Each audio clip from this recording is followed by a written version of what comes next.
우리는 이 지금이 마지막이다 라고 하는 이 말씀을 지금 이제 나누고 있습니다. 이 지금은 지금이 마지막이다. 이 마지막 때에 우리는 어떻게 살아야 되는가?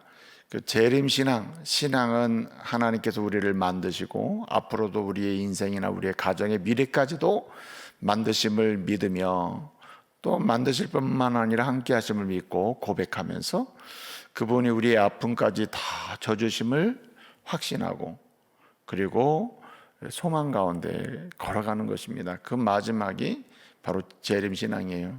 어떠한 상황에도 끝까지 우리를 책임지시고 우리와 동행하시는 하나님, 무너져도 다시 일으키시는 하나님, 그리고 소망 없는 자에게 결국 소망을 주시는 하나님, 그 하나님을 우리는 믿고 믿음의 인생을 살게 되는 것입니다. 그래서 이렇게 창조 신앙에서 임마누엘로 또 십자가 신앙에서 이제 재림 신앙, 부활 신앙으로 사는 자의 믿음의 의식은 딱 하나로 했습니다. 지금이 마지막이다.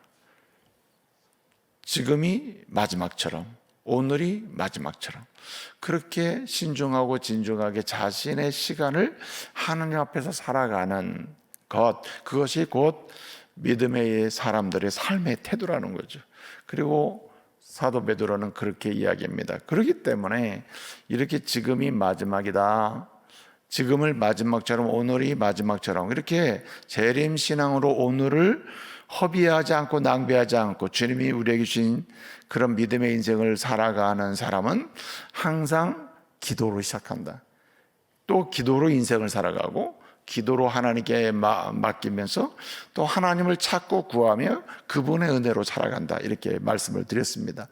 그래서 정신을 차리고 근신하여 기도하라, 이것이 지금이 마지막이다 하는 믿음의 의식으로 사는 사람, 성도의 첫 번째 사명을 지난 주간에 우리가 말씀을 통해서 나눴습니다. 오늘 두 번째로 이렇게 지금이 마지막이다 하는 그럼 재림신앙으로 믿음의 태도와 의식을 가지고 사는 사람은 어떻게 사는가? 오늘 본문 말씀을 보니까 8절에 뭐라고 말씀하십니까? 이렇게 말씀합니다.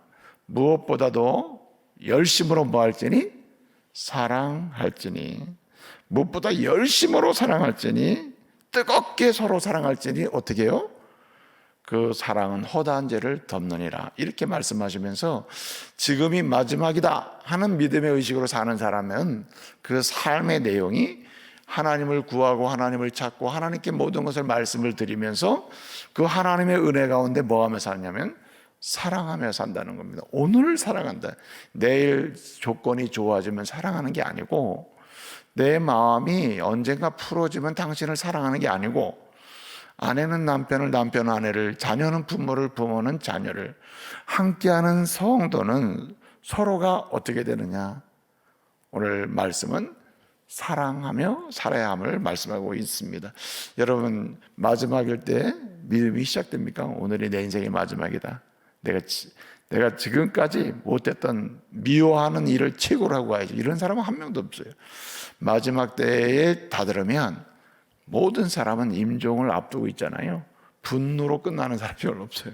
마지막에 어떻게 갑니까? 용서하고, 이럴 줄 알았으면 용서할 걸, 이럴 줄 알았으면 사랑할 걸, 이해할 걸, 다 화해할 걸, 이렇게 하거든요. 이 말은 뭐냐면 마지막이 가까울수록 또 지금이 마지막이라고 하는 믿음의 의식으로 사는 사람에게 주님이 하신 말씀이 맞는 거예요.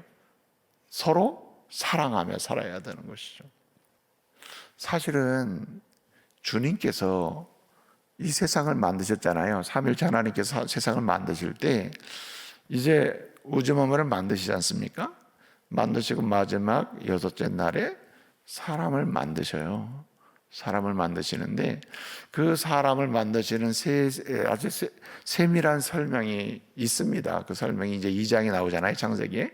2장에 보게 되면 그 설명을 통해서, 사람을 만드시는 설명을 통하여 주님께서 사람들에게 주신 최고의 선물이 있습니다.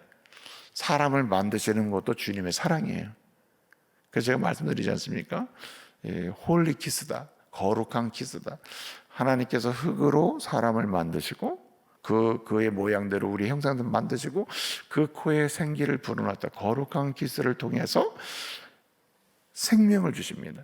근데 이렇게 만들어진 사람이, 생명을 얻은 사람이 생명의 그 능력과 활력과 생명의 부여함을 마음껏 누리고 사는 방법도 거꾸로 놓고 보면, 주님이 사랑함으로 우리를 만드셨기 때문에 이 힘 있는, 활력 있는, 영성 있고 영감 있는 인생을, 행복한 인생을 사는 방법도 거꾸로 보게 되면 첫째는 사랑하는 길밖에 없어요. 주님이 사람을 만드시고 주신 최고의 가치가 뭐냐면 사랑이에요. 사랑하며 살아라. 사람이 타락했잖아요. 타락하고 나서, 범죄하고 나서 잃어버린 게 뭐냐면 사랑을 잃어버렸어요. 하나님 사랑을 잃어버리고, 남편 사랑을 잃어버리고, 아담과 서로 사랑을 잃어버리잖아요. 그래서 사랑을 잃어버리니까 어떻게 보면 다 돌리잖아요. 내 탓이 아니고 저 여자 탓이고 저 남편 탓이고 다 이렇게 탓으로 돌리잖아요. 무엇이 잃어버렸기 때문에, 무엇을? 사랑을 상실했기 때문에 그런 거거든요. 그래서 우리 예수님이 오심으로 우리를 하나님의 자녀로 삼으시는 그 거룩한 십자가의 역사를 우리를 회복시키고 자녀 삼으시잖아요. 그때 우리에게 주신 최고의 선물도 사랑입니다. 그래서 마태복음 22장 37절 이하의 40절까지 보게 되면, 힘과 마음과 힘과 목숨을 다해 주 너희 하나님을 사랑하라. 이것이 그거 첫째 되는 계명이다. 둘째도 이와 같으니 내 이웃을 네 몸과 사랑하시니 이것이 온 율법과 선지자의 강령이다. 하나님 말씀을 통해서 우리에게 주시고자 하시는 은혜가 뭐냐면, 그리스도를 믿음으로 그리스도를 통하여 우리에게 사랑을 회복시키시는 거예요. 십자가 사랑을 주므로 십자가 사랑으로 살아가도록 만들어 주시는 거예요. 그래서 오늘 이 재림신앙으로 살아가는 사람은 오늘이 마지막이다, 지금이 마지막이다 하는 믿음의 의식과 태도로 살되, 구체적으로 뭘 하며 사느냐? 사랑하며 사는 것입니다.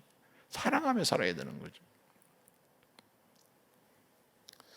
사랑하는 성도 여러분, 저와 여러분에게 주님의 은혜 가운데 이 아름다운 가을이잖아요. 이제 단풍이 막 지고 있는데, 이 아름다운 가을의 단풍이 다 지기 전에 주님, 단풍같이 아름다운 사랑을 내게 회복시켜 주십시오. 이렇게 기도하시기 바랍니다. 그냥 저주와 증오와 그냥 이런 일에 내 시간을 허비하던 인생에서, 주님, 내가 마음의 병이 들고 삶의 병이 들고 관계가 깨지고 있는데 주의 십자가 사랑으로 나를 고쳐주십시오. 내게 다시 사랑의 부유함이 있게 해주십시오. 이렇게 기도할 수 있는 은혜가 있기를 바랍니다. 그래서 지금이 마지막이다, 지금을 마지막처럼 사는, 사랑하며 사는, 그 사랑을 통해 주시는 하나님의 위로와 기쁨을 누리는 그런 복된 믿음의 여정이 다시 시작되기를 말씀으로 축복합니다. 자, 그러면 사랑 어떻게 해야 됩니까? 어떻게 하는 게 사랑입니까? 우리는 그리스도의 십자가 사랑으로 이 마지막 때를 살면서 그 은혜로 자녀된 자로서 지금이 마지막이다 하는 믿음의 의식으로 살아야 되는데, 그때 사랑할 때 어떻게 사랑해야 됩니까? 여러분, 오늘 본문은 이렇게 얘기합니다. 8절 보니까 뭐라 그랬습니까? 이렇게 서로 뜨겁게 사랑할지니, 뜨겁게 서로 사랑하라 했습니다. 서로 사랑할지니 라고 했어요. 뜨겁게 서로 사랑하라. 여기 8절에 나오는 뜨겁게 서로 사랑한다고 할 때 이 서로라고 하는 말은 에이스 헤아우토스라는 말인데, 이건 뭐냐면 이런 거예요. 항상 함께 하는 거거든. 가운데, 우리가 모여 있으면 우리 가운데라는 누가 보이잖아요. 이렇게 함께, 너희 가운데서 라는 말입니다. 사랑은 항상 함께 가운데 있어야 됩니다. 떠나서 주변에 빠져나가거나, 나 이 모임 속에 있을 수가 없어, 나 이거 싫어, 나 가까이 안 있을 거야, 이런 경우에는 이미 사랑에서 이탈하게 된다는 거예요. 오늘 이 9절 말씀에 보게 되면 서로 원망 없이 서로 대접하고 라고 했습니다. 여기 서로, 이 9절에서 서로는 에이스 알렐루스라고 하는 말인데, 당신이 다른 사람에게, 당신이 다른 사람에게, 이런 뜻이에요. 다른 사람에게 서로, 다른 사람에게 서로 자기에 대한 에로티즘에 빠지는 게 아니라 서로 다른 사람에게 사랑에 빠지는, 다른 사람에게. 그러니까 무슨 말입니까? 이 8절이나 9절에 이렇게 서로에게, 서로 한가운데서 이렇게 함께 뭉쳐있는 가운데서 그리고 또 보면은 서로 다른 사람에게라고 하는 서로라고 하는 이 말이 강조하는 게 뭐냐면 진정한 사랑은 함께하는 것이라는 거예요. 함께하는 것이다. 함께. 여러분, 주님 우리를 사랑하십니다. 주님께서 우리 사랑. 그래도 어떻게 하십니까? 사람의 몸으로 우리가 진짜 사람의 몸으로 우리가 보이도록 함께 하시기 위해서 이렇게 예수님이 이렇게 오신 거예요. 오셨습니다. 그래서 함께 하시는 거예요. 이렇게 오셔서 함께 하신다는 거예요, 주님이. 여러분, 사랑하지만 나는 함께는 할 수가 없어. 그 말은 모순이에요. 온전한 사랑은 세상에 존재하지 않습니다. 그러나 그리스도인은 함께 해야 된다. 그래서 우리는 영으로 함께 한다는 말이 대단히 중요한 말이에요. 우리가 멀리 떨어져 있어도 우리는 주님의 이름으로 함께 한다. 어떻게 합니까? 우리는 영으로 함께 한다. 그래서 오늘 본문은 진정한 사랑은 함께하는 것이다. 이게 시작입니다. 사랑의 시작은 함께하는 것이다. 우리가 마지막인 것처럼 하면 사람을 다 불러드립니다. 봤으면 좋겠다. 다 불러잖아요. 아들도 와라, 딸도 와라, 남편도 오고 아내도 오고 다 오라 그러잖아요. 왜 그래요? 함께하는 가운데 마지막 자기가 고백하는 거 아닙니까? 사랑의 실체를 확인하는 거 아니에요?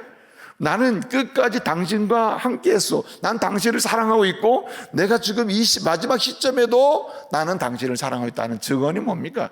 오라는 거 아니에요? 만나자는 거 아니에요? 그 지금이 마지막인 것처럼 사는 사람은, 그 믿음의 의식으로 사는 사람은 주님이 날 찾아오시고 다시 오신다고 약속하시고 나와 함께 하시는, 성령으로 함께 하시는 주님처럼 우리도 어떻게 해야 됩니까? 주님의 이름으로 함께 하는 거예요. 남편과 함께, 아내와 함께. 여러분, 그래서 제가 이제 그 마지막 의식으로 믿음의 태도, 마지막이다 하는 믿음의 태도 사는 사람은 기도한다 그랬잖아요. 베드로 사도는 정신 차리고 근신에 기도하라 그랬잖아요. 이게 관계 우선순위와 관계가 있습니다. 누구와 함께 하느냐가 대단히 중요하잖아요. 누구와 함께 해야 돼? 이렇게 묻잖아요. 누구와 함께 해야 되는 겁니까? 그래서 이 성경을 보게 되면 믿음의 사람들에게 관계 우선순위가 있어요. 우선 누구와 함께 하기 전에 당신이 하나님과 함께 해야 된다. 투게더 가셔요. 하나님과 함께 해야 됩니다. 그 다음에 누구와 함께 됩니까? 그 다음엔 투게더 와이프, 투게더 허즈밴드예요. 부부예요, 부부. 누군가와 함께 하려고 하기 전에 당신의 남편과 함께하고 당신의 아내와 함께 해야 돼요. 여기에서 주님이 주신, 내게 주신 함께하는 사랑을 경험하고 순결하고 정직하게 경험하는 사람이 하나님의 공동체에서도 역시 뭐 할 수 있습니까? 함께 할 수가 있는 거죠. 함께 할 수 있는 사랑을 경험할 수 있어요. 여러분, 가족을 저주하는 사람은 절대 다른 사람 함께 할 수 없습니다. 아무리 자기가 변명을 해서 이런 말 저런 말 해도 함께 할 수가 없어요. 하나님이 우선순위를 주셨어요. 하나님과 먼저 함께하라. 이게 사랑을 받고 사랑하는 일의 시작이다. 하나님과 함께하는 사람은 당신과 가장 가까이 있는 그 사람과 함께하게 된다. 아내와 함께하고 남편과 함께하고. 그래서 한 몸이에요, 한 몸. 그런 사람이 어떻게 됩니까? 그런 가운데 우리는 성도의 함께함을 서로 나눌 수가 있는 것이죠. 함께하게 되는 것이죠. 하나님께서는 우리에게 완전한 사람을 허용하지 않습니다. 우리는 애초부터 피조물로서 불완전해요. 약해요. 약한 존재입니다.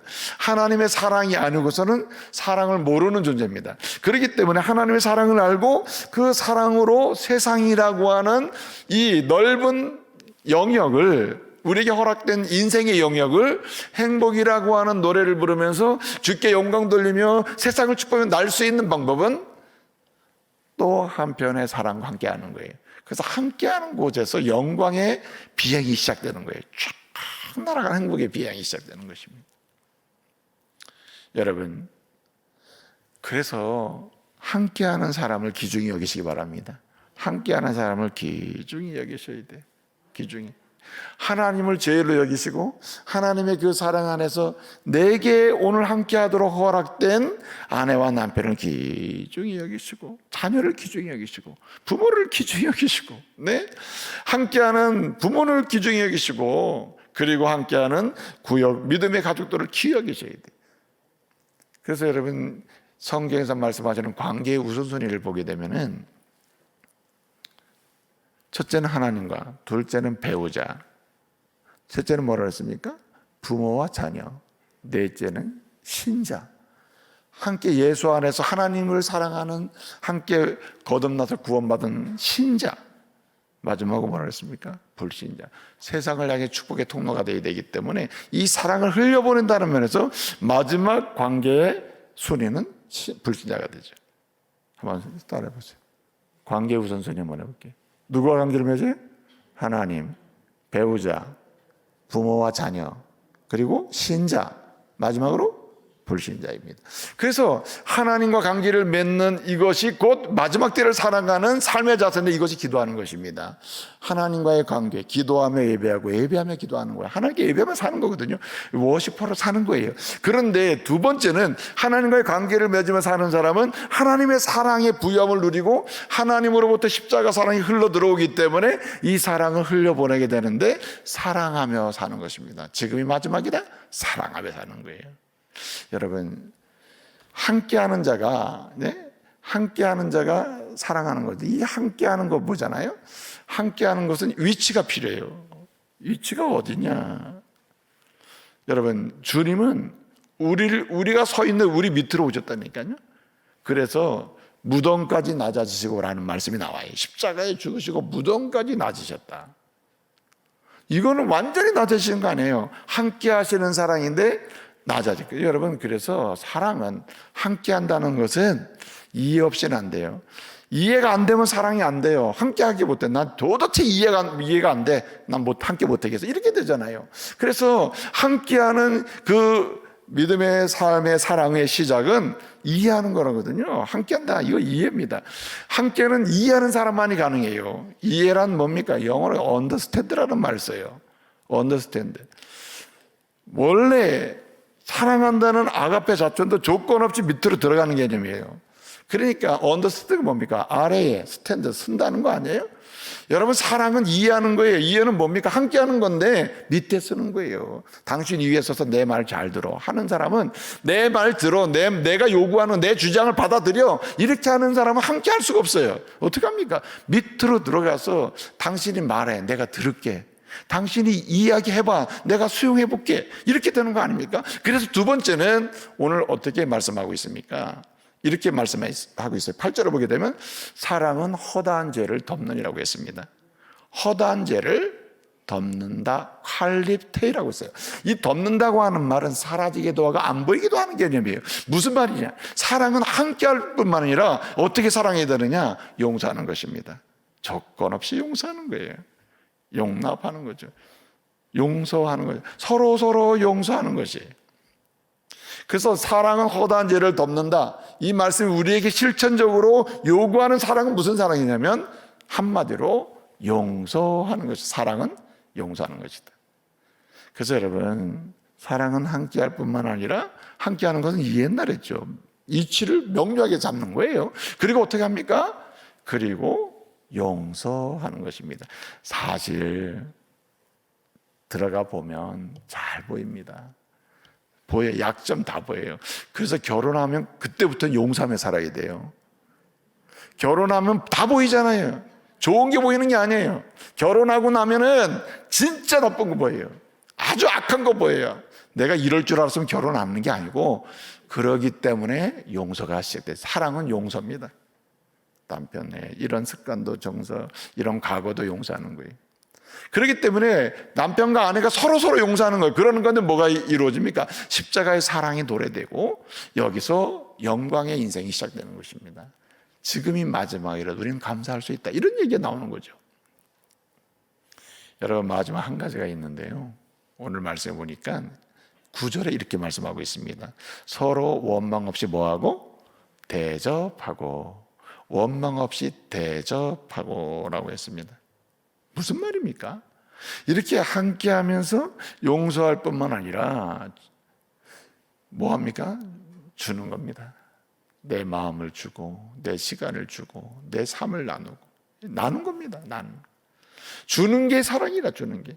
받는 거는 사랑이 아닙니다. 주는 거예요. 그러므로 서로 줄 때 하나님의 사랑이 세상 속에 드러나는 것이죠.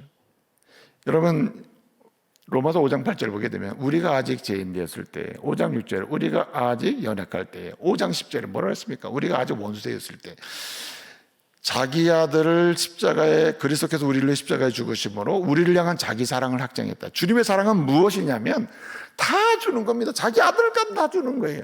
예수 그리스도의 사랑은 다 주는 것입니다. 거기서 당신도 살고 나도 사는 거예요. 하나님 나라를 영원한 유업으로 받으면서 오늘을 행복하게 살아간 이유가 여기 있는 것입니다. 그래서 우리는 주님의 이름으로 줄 수 있을 때까지 주는 거예요. 그래서 사실 우리는 때로는 받아야 될 때도 있어요. 대접을 받기도 하지만 대접을 하기도 하지만 받을 때도 있는 것입니다. 그래서 우리는 서로 대접을 잘할 수 있도록 배려를 해야 돼요. 이것은 사랑하는 방법이에요. 내가 당신을 사랑하기 때문에 당신이 대접할 때 내가 당신이 아름답게 대접할 수 있도록 배려해 주는 것도 내 대접이에요. 주는 겁니다. 어떤 사람은 계속 저분이 이렇게 주니까, 주는 사랑을 하니까 난 저 사람 거 다 받아야지. 여러분, 초대교회 당시를 보게 되면은 전도자들이 이렇게 복음을 전했단 말이에요. 주님의 복음을 전했는데 그때의 초대교회 성도들이 그분들이 오잖아요. 그럼 조건 없이 대접을 해요. 나그네를 대접하는 거예요.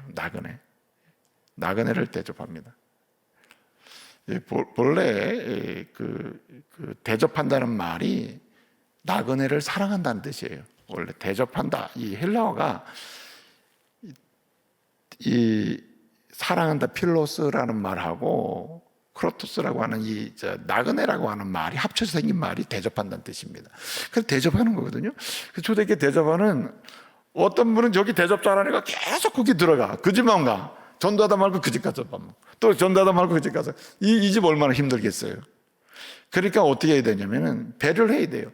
여기서 대접을 한다고 해서 당신 끝까지, 그러면 비용이 많이 들 거 아니에요. 시간이 길어질 거 아닙니까? 그렇기 때문에 진정한 대접은 대접을 받을 때도 대접해야 돼요. 어떻게 하느냐? 배려를 해야 되는 거죠. 그래서 우리는 자기의 모든 것을 주면서 섬길 수 있는 그런 하나님의 사람이 돼야 된다. 이것이 진정한 사랑이라는 거예요. 여러분, 받으려고 하기 전에 주어야 되고, 또 상대가 나에게 주려고 할 때 배려를 해야 된다. 이거 진정이 대접하는 거죠. 주는 것입니다. 주님의 은혜는요, 보세요. 주님 우리에게 뭘 요구하십니까? 어떤 분은 11조 하라니까 주님이 필요한가 보지? 아닙니다. 주님은 우리가 드리는 뭘 가지고 일하시는, 뭔가 그게 있어야 뭘 되는 게 아니에요. 우리 주님은 모든 이 만물의 주인이십니다. 그런데도 불구하고 주님은 뭐 하십니까? 주님이 우리에게 베푸신 은혜에 대해서 응답하는 그런 주님을 섬기는 것으로 얘기해요. 그렇기 때문에 우리는 대접할 줄 알아야 되고, 대접하는 사람들을 잘 대접하고 기쁨으로 대접할 수 있도록, 또 대접할 수 있는 마음의 여려, 배려, 나눔이 있어야 되는 것이죠. 이제 말씀을 마치겠습니다. 사랑하는 성도 여러분, 오늘 이 시대는 사랑의 부재가 가정의 파탄을 가져와요. 사랑의 부재가 교회의 혼란을 가져옵니다. 사랑의 부재가 한 공동체를 흔듭니다. 여러분, 인생을 살면서 하나님의 사람은 증오에 차서, 저주의 마음으로 가득 차서 살아서는 안 돼요. 저는 안타까운 게, 누가 누구를 싫어할 수는 있으나 악의에 짜서 온갖 욕을 했었고, 욕을 해야 내 직성이 풀린다고 하면서 인생을, 시간을 허비하면 안 되는 거죠. 안타깝지 않습니까? 하나님의 사람은 지금이 마지막이라고 하는 그런 믿음의 고백과 태도를 가지고 오늘을 사랑하며 살 때 어떻게 합니까?